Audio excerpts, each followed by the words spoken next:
Bienvenue dans cette nouvelle vidéo. Nous allons voir comment préparer les feuilles de calcul pour l'impression. Alors, lorsque vous êtes prêt à imprimer votre classeur, vous pouvez modifier ses propriétés pour vous assurer que vos feuilles de calcul affichent toutes vos informations et que l'impression est centrée sur la page. Dans Excel, toutes ces fonctions d'impression sont regroupées au même endroit au niveau de la vue du backstage. Alors, pour accéder au backstage de l'option imprimer, il vous suffit d'aller au niveau de l'onglet fichier du ruban. Ensuite, vous cliquez sur le bouton imprimer et là, vous obtenez le backstage du bouton imprimer. Ou encore, vous passez par la touche raccourci CTRL+P et là, vous rendez également au niveau du backstage de imprimer. Alors, vous pouvez modifier le nombre de copies à imprimer. Comme vous pouvez le constater, vous pouvez modifier le nombre de copies à imprimer jusqu'au nombre que vous souhaitez. L'imprimante à laquelle vous enverrez le fichier, vous pouvez également le modifier. Si Excel doit imprimer la page en orientation paysage, au niveau de l'orientation ou encore en orientation portrait, quel est le papier à utiliser au niveau de l'assemblée? Voilà. Au niveau de l'assemblée, quels sont les papiers à utiliser. On a également les paramètres d'image souhaités et s'il faut redimensionner la feuille de calcul contenu afin qu'il tienne sur un nombre spécifique de pages à imprimer. Donc, on va voir comment ajuster le contenu de votre feuille de calcul à la plage imprimée. Donc, Excel est livré à 3 paramètres de marge. On a au niveau des paramètres de marge, on a les marges normales, les marges larges et droites. Excel applique le paramètre normal par défaut, mais vous pouvez sélectionner l'une des 3 options de votre choix et définir vos propres marges personnalisées. On va le voir effectivement au cours de cette vidéo.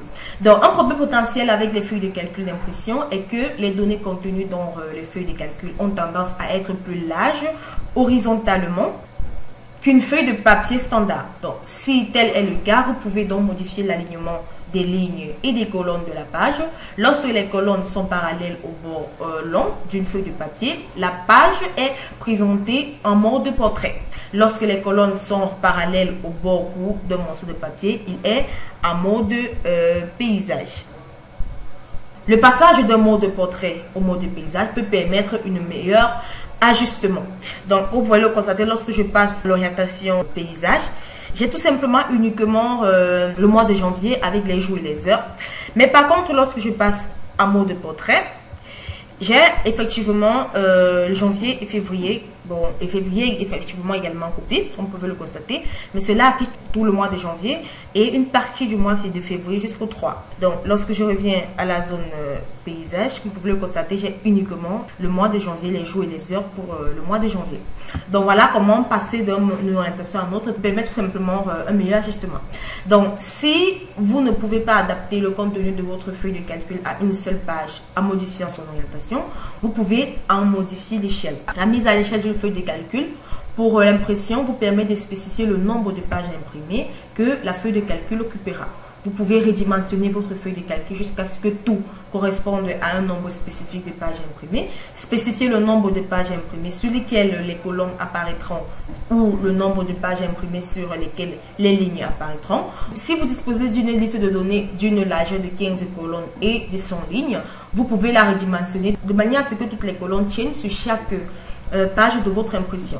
Lorsque vous consultez votre feuille de calcul en mode backstage, vous pouvez donc avoir un aperçu, comme vous pouvez le constater, de son apparence à impression, y compris le nombre de pages sur lesquelles elle sera imprimée. Donc, au niveau de la page, on a vraiment à une seule page. Donc, on va de suite voir comment sélectionner un paysage au mode backstage. Donc, c'est la même chose que nous venons de faire. On va d'abord afficher pour sélectionner un paysage ou au mode portrait pour une feuille de calcul à imprimer. On va tout simplement afficher le backstage d'imprimer, CTRL+P. Ensuite, on va aller au niveau de l'orientation où si nous cliquons sur l'orientation portrait, on a effectivement les jours et les heures pour le mois de janvier et les jours et les heures pour le mois de février jusqu'au 3. Alors, si nous affichons uniquement le mode paysage, on passe tout simplement au mois de janvier uniquement jusqu'au 29. Donc, voilà en quelque sorte comment sélectionner un paysage ou un portrait pour une feuille de calcul à imprimer. Alors, pour redimensionner la feuille de calcul en vue de son impression, On va tout simplement sur la page imprimée de la vue du backstage.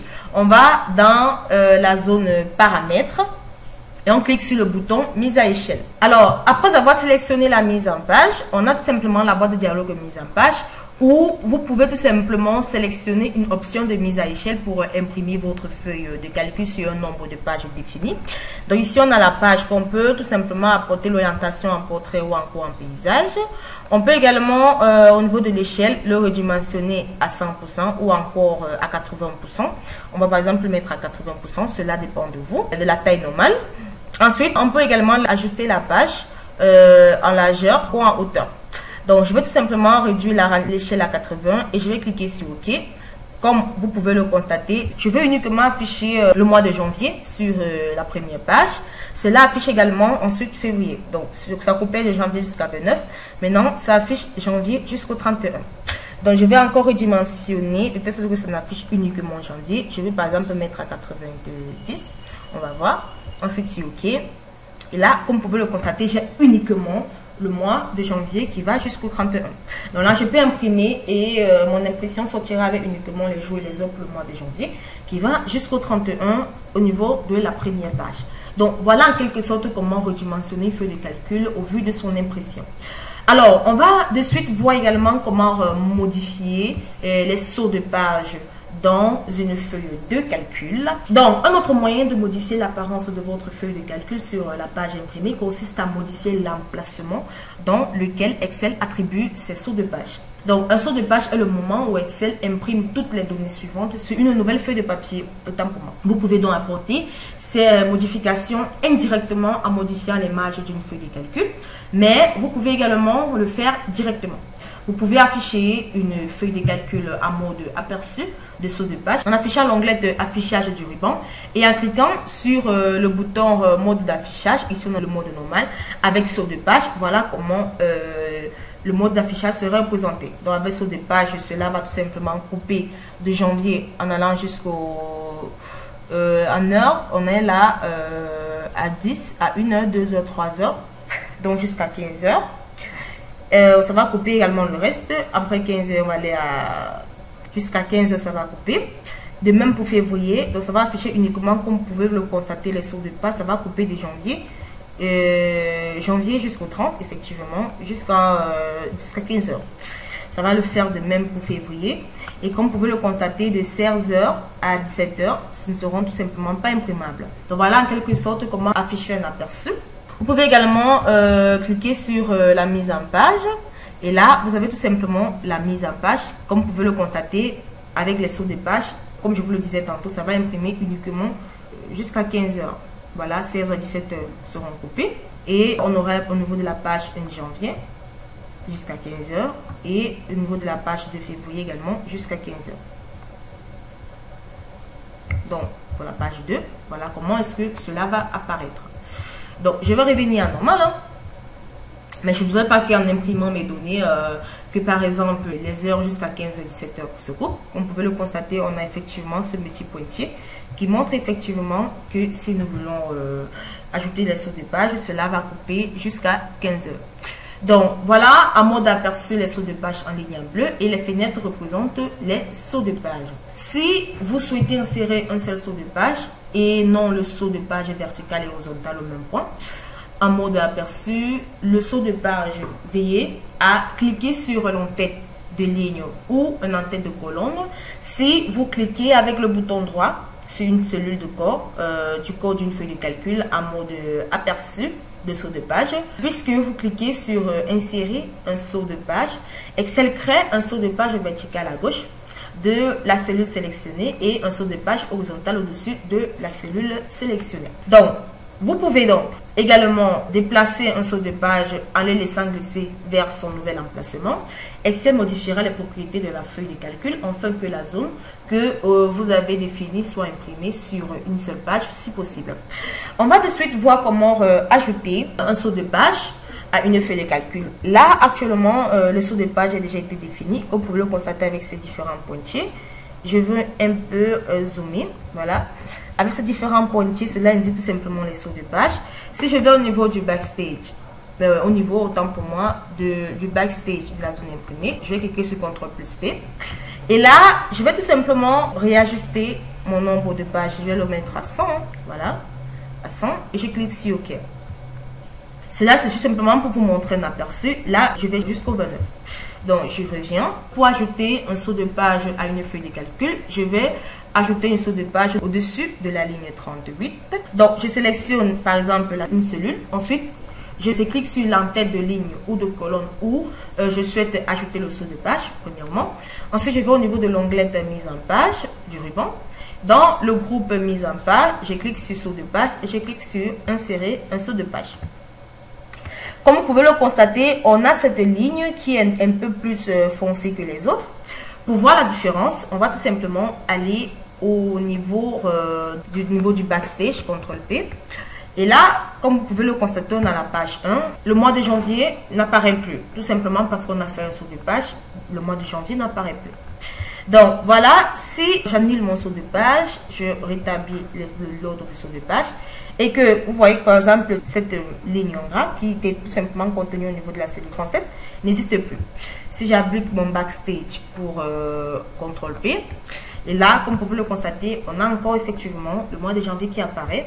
Mais lorsque je fais un saut de page, là, saut de page, insérer un saut de page, j'ai d'abord cette ligne qui est mentionnée, qui apparaît le plus. Et lorsque j'applique le backstage d'imprimer, je n'ai plus de données à imprimer, tout simplement parce que j'ai ajusté un saut de page. Alors, pour supprimer un saut de page, vous cliquez sur l'entête de colonne à droite du saut de page ou sur l'entête des lignes sous le saut de page. Voilà. Ou l'entête des lignes sous le saut de page. Ensuite, vous allez tout simplement au niveau de l'onglet mise en page, dans saut de page, vous cliquez sur supprimer le saut de page et comme vous pouvez le constater, ces lignes disparaissent, le saut de page a été supprimé. Pour réinitialiser tous les sauts de page, vous allez au niveau de l'onglet mise en page et vous cliquez sur saut de page, ensuite sur réinitialiser tous les sauts de page. Voilà en quelque sorte comment réinitialiser les sauts de page. On va de suite comment voir, comment modifier l'ordre d'impression des pages pour les feuilles de calcul. On va aller au niveau de la feuille de calcul max en juin, où on a le mois de mars pour les jours et les heures, max mai, ensuite on a mars, avril, mai, juin. Donc voilà, mars, avril, mai, juin, qui sont présents dans cette feuille de calcul. Donc lorsque vous affichez un document en mode aperçu de saut de page, Excel indique l'ordre dans lequel les pages seront imprimées avec des mots gris clairs sur les pages de la feuille de calcul. Ces indicateurs apparaissent uniquement en mode aperçu de saut de page, s'ils ne s'affichent pas lors de l'impression du document. Donc, si vous le souhaitez, vous pouvez donc modifier l'ordre dans lequel les pages seront imprimées. L'une des raisons de modifier l'ordre dans lequel Excel imprime les pages de votre feuille de calcul est de conserver les informations connexes sur la page consécutive. Donc, pour modifier premièrement l'ordre dans lequel les pages de la feuille de calcul seront imprimées, on va tout simplement aller sur l'onglet mise en page du ruban. Dans le groupe mise en page, on va cliquer sur le lanceur de la boîte de dialogue. Donc, c'est ce petit truc qu'on appelle lanceur de boîte de dialogue. Et là, on a la boîte de dialogue mise en page. Dans la boîte de dialogue mise en page, on va cliquer sur l'onglet feuille. Et dans l'onglet feuille, on peut maintenant sélectionner l'ordre de passage. Dans l'ordre de passage, comme vous pouvez le constater, je peux décider d'imprimer mes données du bas vers la droite, du bas vers le bas puis à droite. Comme vous pouvez le constater, je l'imprime d'abord vers le bas, ensuite je reviens à droite. Ou je peux cocher le bouton radio à droite puis vers le bas. Donc je vais d'abord imprimer toute cette page, ensuite revenir vers le bas. Donc voilà un peu en quelque sorte comment modifier l'ordre de passage. Donc on peut également le faire au niveau de l'onglet backstage, donc au niveau du CTRL P. Je peux tout simplement, comme vous pouvez le constater, c'est la coupe. On est à max, ensuite on a mai, on a avril et juin. Si je modifie l'ordre de passage, feuille, donc je clique plutôt sur feuille, ensuite à droite vers le bas, ensuite je clique sur OK. Là, je viens tout simplement de changer l'ordre de passage. L'impression va imprimer d'abord de la droite vers le bas. Donc, je peux également le modifier pour afficher l'ordre de passage, effectivement, du vers le bas, puis à droite. C'est OK. Et là, cela n'est tout simplement pas visible au niveau de l'impression, mais c'est ce qui va se passer au niveau de l'impression. Donc je peux également afficher l'orientation pour afficher le portrait. Donc lorsque j'affiche le portrait, je peux effectivement afficher Max et Avril au même moment. Pour cela, je peux modifier l'échelle. Je vais modifier l'échelle. Si je mets l'échelle par exemple à 50, voyons, on peut mettre l'échelle à 50 pour afficher Max et Avril. Là c'est un peu trop, 50 est beaucoup, un peu trop. Je descends pour afficher, je vais mettre à 75. Je veux uniquement afficher Max et Avril, hein. Donc on va mettre par exemple à 75, ok. Et là ça coupe encore Avril jusqu'au 18. Donc 75 est beaucoup. On va effectivement redescendre jusqu'à, on va réduire jusqu'à 70 pour voir, ok. On est jusqu'au 22. Donc vous devez le faire, hein, pour apporter l'aperçu. Donc après 65, on va descendre 65. Et là on a jusqu'au 27. Donc jusqu'au 27 à 65, c'est toujours peu. 65, on va aller à 60, 60 c'est beaucoup. Donc on peut entrer nos propres données, 64 par exemple. Ensuite cliquer sur OK. Là on va jusqu'au 29. Et à 64, on peut entrer 62. Voilà, OK. Et là on va jusqu'au 31. D'accord. Donc voilà, je vais afficher Max et Avril. Je peux tout simplement les imprimer. Je peux également ajuster la largeur, hein, pour décaler. Donc je peux également ajuster de 1 à 2 la page sur la largeur de 2. Donc si je clique sur OK, vous allez voir les modifications. Et voilà, je peux uniquement afficher, imprimer Max et Avril. Donc je peux également faire de même pour mes joints. Donc voilà en quelque sorte comment apporter les modifications ou encore préparer votre feuille de calcul pour avant l'impression. J'espère vraiment que vous avez aimé la vidéo. Nous allons nous retrouver très prochainement pour une nouvelle vidéo.